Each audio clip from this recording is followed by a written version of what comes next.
We don't need someone like you leeching off us. Just leave, my mother-in-law shouted, cutting off the argument between me and my husband.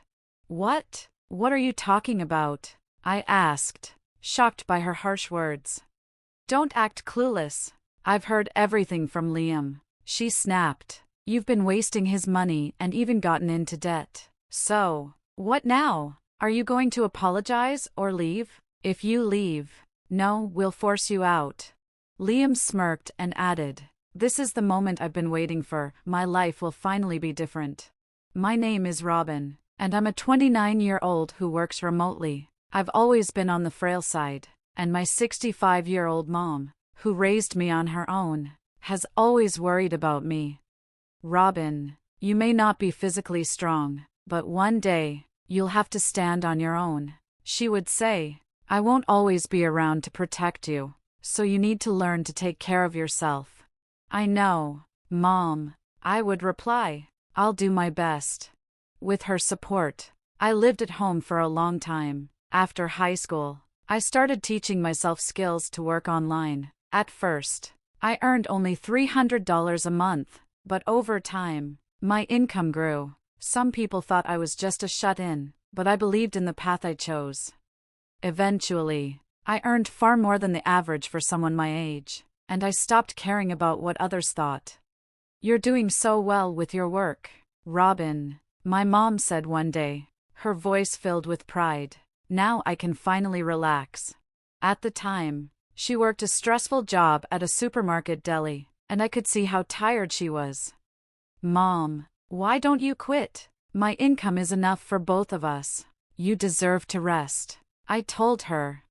She didn't expect this from me, someone she always worried about. Touched, she thanked me over and over and eventually left her job. Afterward, she enjoyed her days, going on trips with friends and dining out. Her energy came back, and she was much happier, no matter how busy I got. We always had dinner together and talked. One evening, she said, I met a friend today whose daughter just got married. She's so excited about becoming a grandma. Robin, I know you're busy, but I hope you'll meet someone special someday. I smiled awkwardly and replied, marriage? I haven't thought about it much, but maybe one day.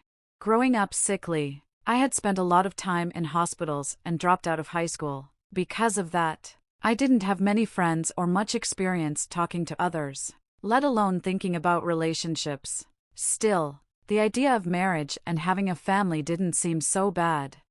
Then something unexpected happened. One morning, I decided to visit the mall and ended up at a jewelry store, looking for a birthday gift for my mom. Looking for something special? I'd be happy to help, a salesperson said warmly. Yes, I need a necklace for my mom's birthday. Any suggestions? I asked nervously. That's how I met Liam, who would later become my husband.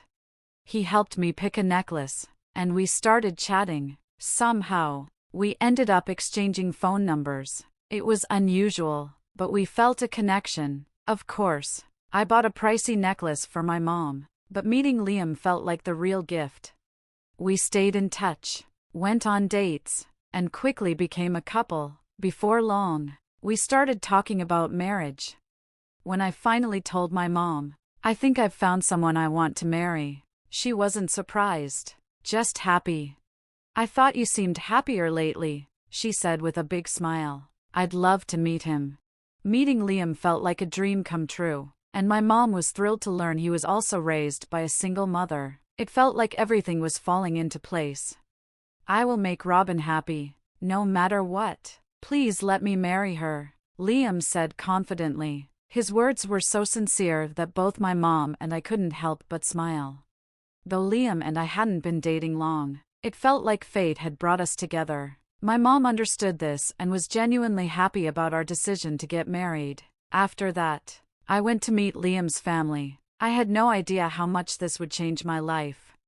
Liam lived with his mom in a quiet neighborhood. When I arrived, his mother gave me a quick, judging look. So, you're the one Liam wants to marry, she said. I thought you'd be a bit flashier or more confident. You're quite plain. Mom, that's so rude, Liam said, trying to defend me.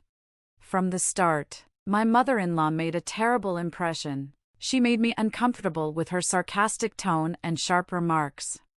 Nice to meet you, I said nervously. I'm Robin, and I've been dating Liam with marriage in mind.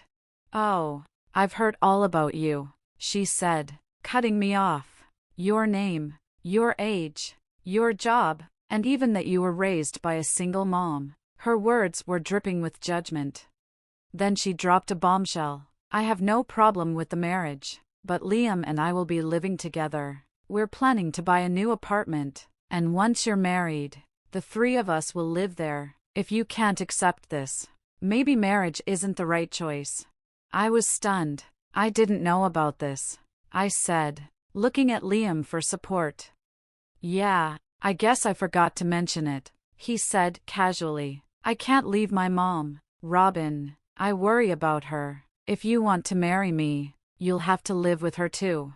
I felt uneasy, but I couldn't think clearly in the moment. Later, when I got home, my mom was so excited about my wedding plans that I didn't have the heart to ask for time to think. After the wedding, we moved into the fancy new apartment Liam and his mom had chosen. It was close to my mom's house, which was a relief, but living with my mother-in-law quickly turned into a nightmare. Robin, from now on, you'll take care of everything, cleaning, laundry, cooking. I'm counting on you, she declared on our first day together. She constantly monitored me, made rude comments, and even banned me from seeing my mom. Worst of all, I was expected to cover all the household expenses. Do you know how lucky you are to live in this luxurious place? You should be grateful to us, she said coldly. I couldn't believe what I was hearing. What are you talking about? I asked, shocked.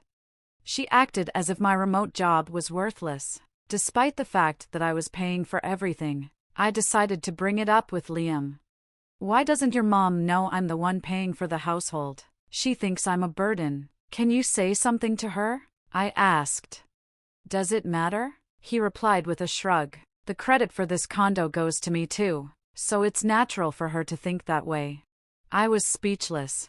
Liam hadn't contributed anything financially since our marriage. I'd paid for all the furniture and appliances. Still, he brushed me off.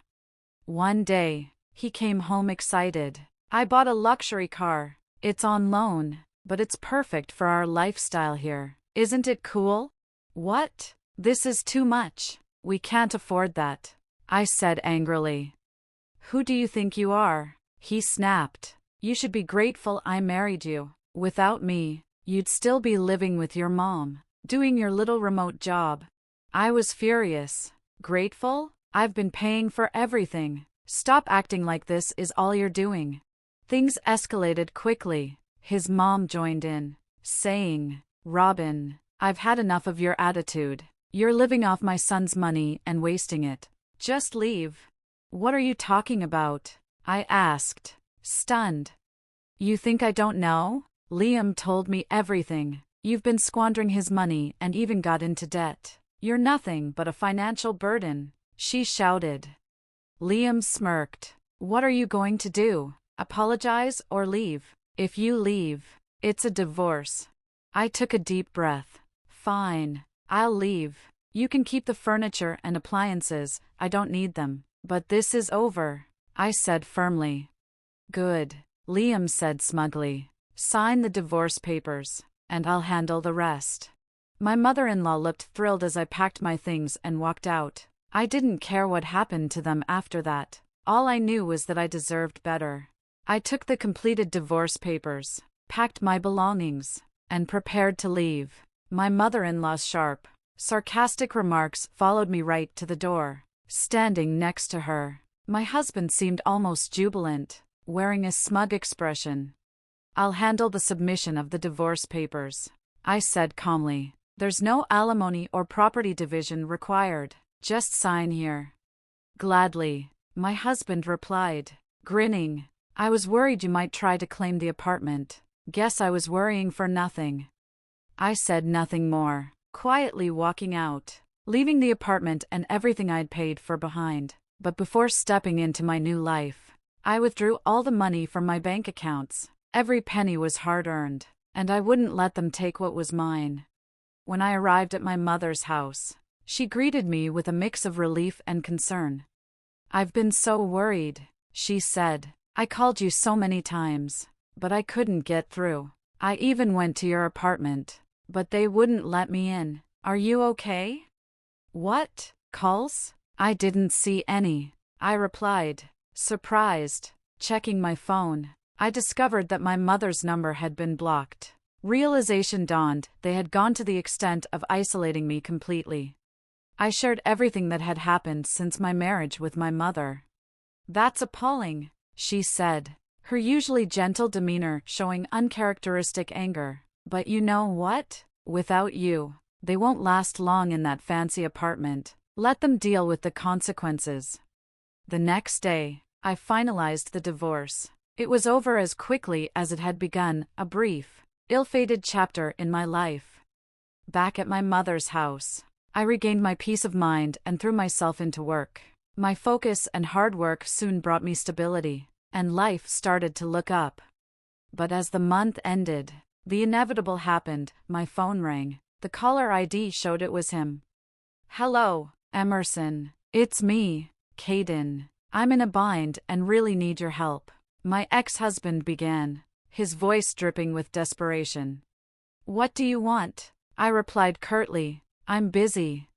I had to sell the car and pawn my watch, but it's still not enough. Please, I'm begging you, help me out." I listened coldly as he described their financial struggles. The apartment payments were overdue, the utility bills unpaid, they were sinking fast. "Oh, that's unfortunate," I said, feigning sympathy. "But we're divorced now, and I'm not feeling charitable enough to help a stranger. Best of luck." "Please," he pleaded, "you're the only one who can help." I could hear his mother yelling in the background. That's when she grabbed the phone. "Emerson, how can you be so heartless?" she demanded. "We're family. Can't you help us in our time of need?" "Family?" I scoffed. "You kicked me out and insulted me every step of the way. If I wasn't good enough for you then, why ask for my help now? You gained nothing by holding a grudge," she shrieked. "That money was mine, and I supported you both for months," I snapped. "If you push me, I'll send you a bill for every expense I covered. Trust me, you won't like the total." My ex-husband quickly took the phone back. "Please don't do that. We're sorry. We won't bother you again." "Good. Make sure of it," I said firmly before hanging up. I blocked their numbers after that call. My mother later told me she saw them moving out of the high-rise apartment, their belongings loaded onto a small truck. It seemed they couldn't keep up with the payments and had nowhere else to go. Word eventually reached me that they were still drowning in debt. Caden's low-paying jewelry store job wasn't enough to sustain their lifestyle without my income. Reality had finally caught up with them. As for me, life has been peaceful. Living with my mother has been a blessing, but I'm planning for the future. I want to buy a barrier-free luxury home where she and I can live comfortably. It's my way of showing gratitude for her unwavering support. "Emerson, you've always been strong and capable," my mother said one evening. "I'm so proud of you. Keep moving forward, I'm always here for you." Her words filled me with renewed determination. With her encouragement, I'm ready to build a brighter future, one step at a time.